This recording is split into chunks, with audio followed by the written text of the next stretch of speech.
Welcome to my morning report on Tuesday the 26th of May with me, Rich Pre-Market Analyst at Tantec Markets. The European trading session's got off to a mixed start actually. The DAX was up positively early on, but then reversed most of those gains, or all of those gains actually, and is now trading lower along with the FTSE, both around about 0.5% lower. There's sort of a general feel that markets are a little bit cautious amidst all the uncertainty over Greece still ongoing. We're getting ever closer to that 5th of June next payment that Greece owes the IMF for 300 million euros. So that is ever closer, and we're not getting any nearer to a resolution of the negotiations over its bailout tranche. So there is concern over that. And also interesting that the move that we're seeing is the dollar sharply strengthening today. Look at this run higher that we've had today, and that is now well through that key resistance that was on the dollar index at 96.17. There's been a completion of a head and shoulders reversal. If you take that as left hand shoulder, the big head there, and the right hand shoulder, and that's continuing higher. And this dollar rally is moving into a new phase, with the fact that the Japanese yen or dollar yen has broken out sharply today to the upside to multi-year highs. I'll talk about that on the chart in a minute or two, but certainly is a real sense that the dollar is strengthening now, and that's coming with these treasury yields falling away. And also look at the bund yields as well, sharply lower as well. It looks like bund yields is going to come back to test that 0.52% level. It certainly looks as though that is the case, and when the bund yields are falling away, the euro has been under pressure as well. So it's a double whammy sort of for the euro. The euro is under pressure today, down at 0.8%, and again that is having a real impact on the chart today. But lots going on early on. We've got a lot of data out today as well. Economic data this afternoon, broadly speaking, from the US is the big focus.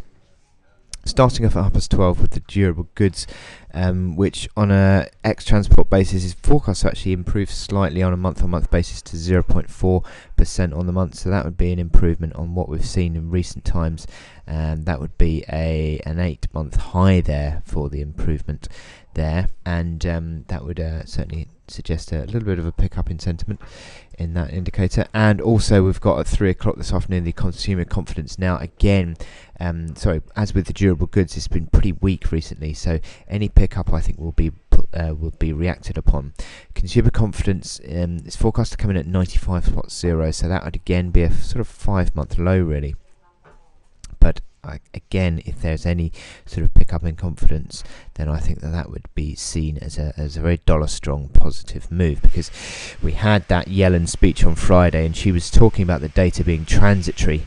In the recent economic data, the weakness is being transitory, and she expected still to see growth and picking up towards normalising monetary policy if that is the case. So it certainly seemed to help drive the dollar on Friday again, and also yesterday. So that's a continuation of what we're seeing today. So we're moving on to the consumer data, and if the consumer data also picks up, then yes, that would also help to drive the dollar. I've also got the new home sales at 3 o'clock, forecast to come in at around 510,000 on that. So that would be again coming back to an improved outlook, despite the fact that we had that sharp fall last month. So there's a lot of US-centric data this afternoon, so there could be again some more volatility on these dollar trades today. But in the meantime, we've got my chart of the day, which is the Aussie dollar. Now the Aussie was an interesting chart, because I saw that this the building of what could have been a morning star formation on the doji, with the doji on yesterday, following on from a sharp downside move. Now if that had started to find support around that key level at 78 figure, which was interestingly enough, it was finding that till this European session this morning. The Europeans have come in and not massively sold off the Aussie, especially not compared to other forex majors, but certainly the Aussie has been falling away, and that sort of negates this prospect of this pattern here now, I think. It certainly looks like the bulls are the selling pressure is driving this one lower. That key support at 78 figure has been broken. Momentum indicators also confirming the breakdown. The RSI at a 6-week low there. MACD lines falling away, stochastics falling away. So pressure is on the downside. Looking at the this is the hourly chart. You can see here that's that key support that we had in place at 78 figure. That was broken early on today, so the momentum indicators pretty much across the board now on this hourly chart, again in negative configuration on that MACD. RSI sort of falling over again around 50-60, coming back towards below 30, so that is again negative. You'd be using any sort of rallies, I think, on this hourly chart as a chance to sell. So in terms of resistance areas, you'd be talking about between sort of 78 being your initial level. You've had a minor bit of support coming in now, so you may well see this RSI unwind slightly, but anything back towards 50, I think, on the RSI, and also probably between that 78 figure towards 78.40.